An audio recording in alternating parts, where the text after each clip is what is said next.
As the war continues into its third year, British troops are ready to enter Ukraine. According to a reliable source for The Independent, military chiefs within the UK are considering sending British troops to Ukraine. This bold move raises some nerve-wracking questions that we will be answering in this video. What assistance has Britain provided up until this point? Why has the UK suddenly changed its mind about its approach to sending troops into Ukraine? What will Putin's reaction be? And what are the implications for NATO? Now, Putin's bots and the algorithm are definitely fighting against this type of content, so our videos are constantly being downvoted and pushed back against. Help us get our videos to the right audience by liking them and sending them to your friends and family. Okay, let's get into the video. When French President Macron brought up potentially sending troops into Ukraine, the whole of the West was up in arms. NATO felt that this was a bad idea because it represented an escalation of the situation. After Macron, many other leaders from countries like Sweden and Finland began to echo the same message. Now, months later, Downing Street has had a change of heart and stated that they are looking to send troops in to help Kyiv's army personnel. Currently, there's a small group of British medical personnel in Ukraine who have been training and mentoring the country's armed forces. Under these new plans, a small group of military troops are going to be sent in to train soldiers in secluded locations in the west of the country. The aim of this is to provide the troops with intensive training to help Ukraine's new recruits before they are deployed to the front line in the east. With how fast the war is changing, Ukraine does not have the time or the money to do this itself. Under this plan, Ukraine is going to be able to get help faster and not have to send as many troops to UK bases for training. This assistance by British forces is a result of a successful campaign by Zelensky for support. In the last quarter of the year, Zelensky has been traveling around to his different allies calling for more support. Recently, the Ukrainian president was in the UK to discuss his victory plan to end the war. This plan was presented by Sir Keir Starmer and NATO Secretary General Mark Rutte as Zelensky continued to apply pressure on the UK to give Ukraine permission to use Storm Shadow missiles to strike targets in Russia. Prior to this agreement to send British troops into Ukraine to train them, thousands of Ukrainian soldiers had been trained in the UK under Operation Interflex. The total number of Ukrainian soldiers trained under this program has now exceeded 52,000. The operation began in 2015 after Russia's annexation of Crimea in 2014. The program was a long-term commitment by the British Army to help Ukraine. The program had to be paused in February of 2022 after Russia's invasion, but resumed in June of 2022. Under this British initiative, volunteer recruits from Ukraine are taken to locations inside the UK. Its aim is to help equip beginners with survival skills and basic combat training. The objective of this project is to fast-track Ukraine's deployment and scale up the war against Russia. The program has done very well, and international partners like Canada, New Zealand, Norway, Denmark, and Finland also joined the effort. The problem was that as the war escalated, it became difficult for Ukraine to keep sending troops over to the UK in the middle of everything. The move to send British troops is an answer to this. One source told The Times that doing the training in Ukraine would be cheaper for us and better for them, stating that we could do it quicker out there and it would be very far away from the front line, in secluded locations, so the risk would be much lower. The deployment of the personnel also has another purpose. The move is also about sending a powerful military political signal to Moscow. This is the first set of troops to be sent, but discussions show that more British troops are going to be sent in. In a way, this move by Ukraine and the UK should be taken as the unofficial establishment of NATO's military presence in Ukraine. Nothing else has been able to stop Putin, but the hope is that this will. The interesting part about all this is that there have been reports that there were already British soldiers on the ground in Ukraine. An unencrypted telephone call involving high-level German government and military figures confirms that some of the British Army personnel are engaged on the ground in Ukraine. The purpose of these people was to help the Ukrainian soldiers use the Storm Shadow missiles. The scattered presence of British troops in Ukraine is laying the grounds for full-on deployment. After the news of troops in Ukraine broke out, the then UK Prime Minister Rishi Sunak decided to do some damage control and explained that the alleged British army that was present was really small and there was no plan for a large-scale deployment of troops. In relation to the reports that the British Special Forces have been operating inside Ukraine since the beginning of Russia's invasion in the spring of 2022, the Ministry of Defense has been quiet. The big contention between Russia and the UK now is whether the training of Ukrainian troops counts as an act of war and whether this makes Britain a legitimate target. This contention cannot really be measured considering the fact that for Russia, all the help that has been given to Ukraine up until this point has been a direct confrontation. According to Konstantin Kosevich, the deputy speaker of Russia's Federation Council, sending troops to Ukraine can be interpreted as the alliance's direct involvement in hostilities or even as a declaration of war. Right at the beginning of the war, Putin tried to bully the West by placing them in a little box. He did this by setting out boundaries in relation to how much they could give Ukraine. Within days after the war had started, Putin stated that even imposing economic sanctions would be an act of war. The Russian Defense Ministry released a statement that if a third-party country even so much as allowed Ukraine to use their bases as a safe haven for Ukrainian aircraft, then subsequent use against the Russian armed forces can be regarded as the involvement of these states in an armed conflict. Although the West ignored these threats, most countries have been very careful about how far they are willing to assist Ukraine. At this stage in the war, Britain has only begun to entertain the idea of sending troops into Ukraine, but it has done a lot for Ukraine since the beginning of the war. All the military aid that the UK has given to Ukraine was either taken from the UK's defense stock or purchased overseas from the stock of the UK's foreign governments. As early as January of 2022, the Ministry of Defense confirmed that on top of the existing support it had been providing, it would provide a new security assistance package to increase Ukraine's defense capabilities. This little security package included light anti-armor weapons. The UK also sent in a small cohort to provide initial training for a short while under Operation Orbital, which we'll discuss later. It's almost as if the UK could sense the inevitable start of the war against Ukraine. In December of 2021, Putin had increased military activity around the Ukrainian border. The UK Defense Secretary made the statement when the package was given, stating, "Ukraine has every right to defend its borders, and this new package of aid further enhances its ability to do so." Let me be clear. This support is for short-range and clearly defensive weapon capabilities. They are not strategic weapons and pose no threat to Russia. They are to use in self-defense. After Russia invaded Ukraine, the UK only stepped up its assistance further. Next to the US and Germany, the UK is one of the biggest donors to the Ukrainian war effort. To date, it has pledged around $16.9 billion US, which is about 12.8 billion pounds, in support to Ukraine. Let's break that figure down a little bit more. About $10 billion, or about 7.8 billion pounds, is for military assistance, and another $5 billion, or 3 billion pounds, is for military assistance in 24-25. In terms of weaponry, the UK has provided both lethal and non-lethal weapons, and this has included tanks, air defense systems, artillery, and long-range precision strike missiles. The UK's training has not been simply limited to Operation Interflex. In 2015, the UK launched Operation Orbital in response to Russia's invasion of Crimea. This was basically a long-term training program that was to better prepare the troops for an eventual war with Russia. In March of 2022, Britain began to intensify its help for Ukraine because of how bad things had gotten so early in the war. Putin's disregard for humanitarian obligations shocked the world and encouraged Ukraine's allies. The Ministry of Defense became a lot more comfortable sending in lethal aid and confirmed another military package. This package included defensive weapons, body armor, and medical supplies. The equipment also included about 2,000 next-generation light anti-tank weapons in laws and the delivery of anti-tank Javelin missiles. On top of all this, the UK also sent out Starstreak high-velocity, man-portable anti-aircraft missiles, which would allow the Ukrainian forces to better defend their skies.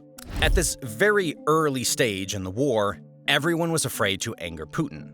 So the UK's justification was that it was exercising caution when deciding what military assistance and only supplying defensive systems. At the NATO and G7 leaders meeting on the 24th of March 2022, the then Prime Minister announced another major package that doubled the defensive lethal aid provided.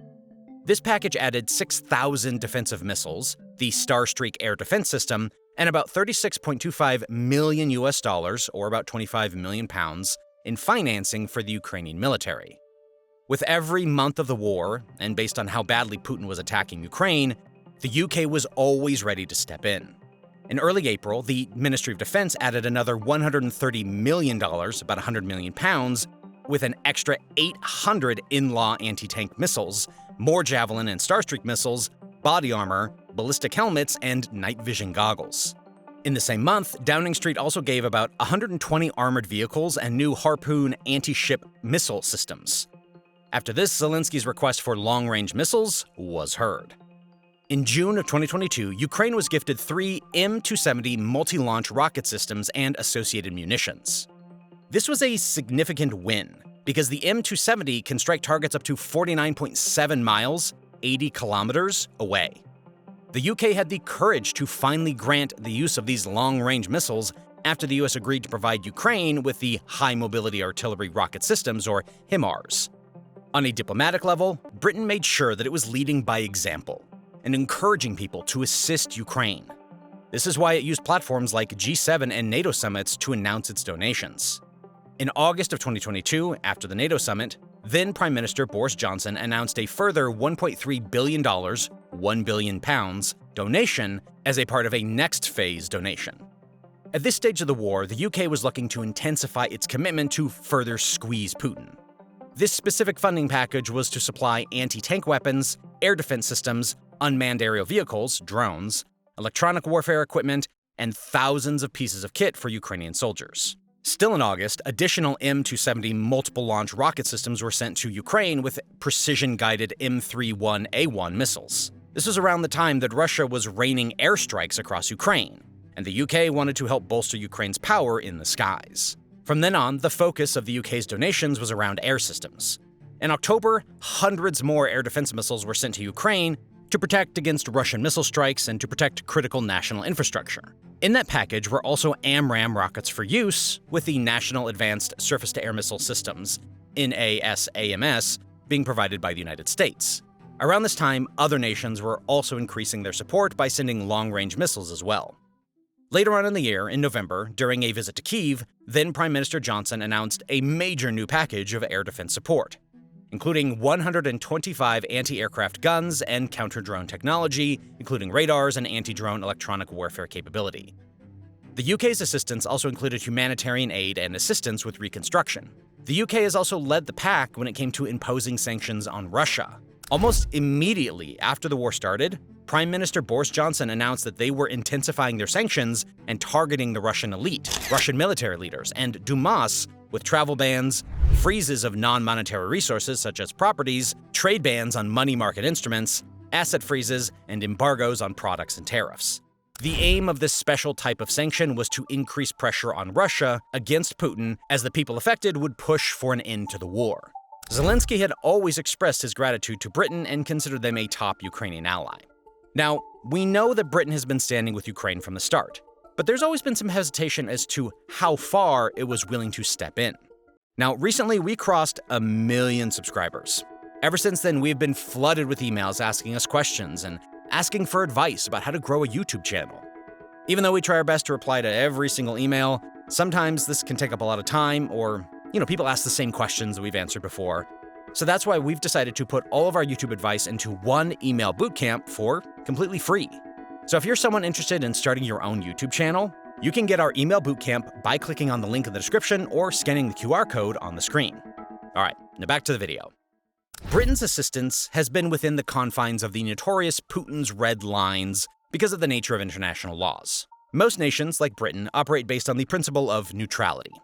Under these obligations, states are able to do what the UK has done and provide weapons to a state unjustly attacked by an aggressor. But the aim is for them to be able to just defend themselves. The minute a third-party country steps in, it becomes a co-combatant, and the aggressor nation can attack. Up until now, the UK has avoided this aspect, but the move to send troops in shows a change of heart, which we're going to discuss. The humanitarian damage that the war has caused cannot be understated. In its pursuit of Ukraine, Putin has bulldozed through civilian infrastructure and destroyed many livelihoods. As a member of the international community, Britain cannot just sit back and watch. The war has displaced around 13 million Ukrainians. And in January of 2024, the United Nations Human Rights Monitoring Mission reported that over 29,000 civilians had died. Britain's assistance of Ukraine dates all the way back to 2014 when Russia took Crimea. This is because, as a member of the international community, Britain cares about ensuring the territorial sovereignty of other states in the country as well. Britain strongly believes in the principle of self-determination, and the most important aspect of this principle is that borders cannot be changed by invading armies. Downing Street is the Kremlin's staunch enemy because it is against Putin's mission to redraw European borders. Post-World War II, a balance was set. and Putin's current actions are upsetting it.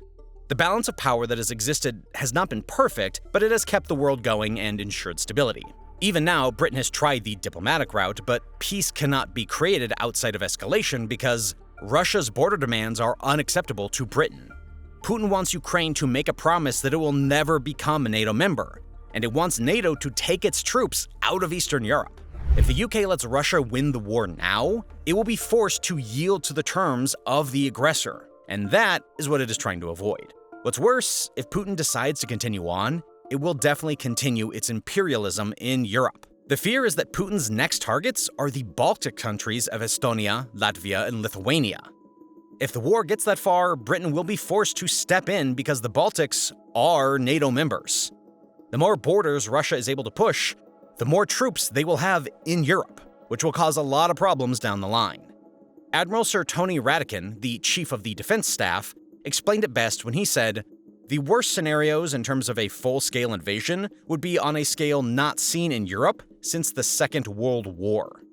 The updated version of the document proposes that aggression against Russia by any non-nuclear weapon state, but with the participation or support of a nuclear weapon state, should be regarded as a joint attack on the Russian Federation. The conditions for Russia's transition to the use of nuclear weapons are also clearly defined. We will consider such a possibility as soon as we receive reliable information about a massive launch of aerospace attack means and their crossing of our state border, meaning strategic or tactical aircraft, cruise missiles, drones, hypersonic missiles, and other aircraft. Беспилотники. Являем за собой право. We reserve the right to use nuclear weapons in the event of aggression against Russia and Belarus as a member of the Union State. All these issues have been agreed upon with the Belarusian side and with the president of Belarus. This includes cases when the enemy, using conventional weapons, poses a critical threat to our sovereignty. Угрозу нашему суверенитету. Putin has spent a lot of time threatening the West with direct escalation and nuclear warfare. It is because of these threats that most countries have only partially assisted Ukraine. Some countries have kept their donations to humanitarian aid only because of the fear of Putin. However, as the war has gone on, many of Ukraine's allies are beginning to realize that the threats are actually empty. Russia is realizing that people are no longer taking the threat seriously too.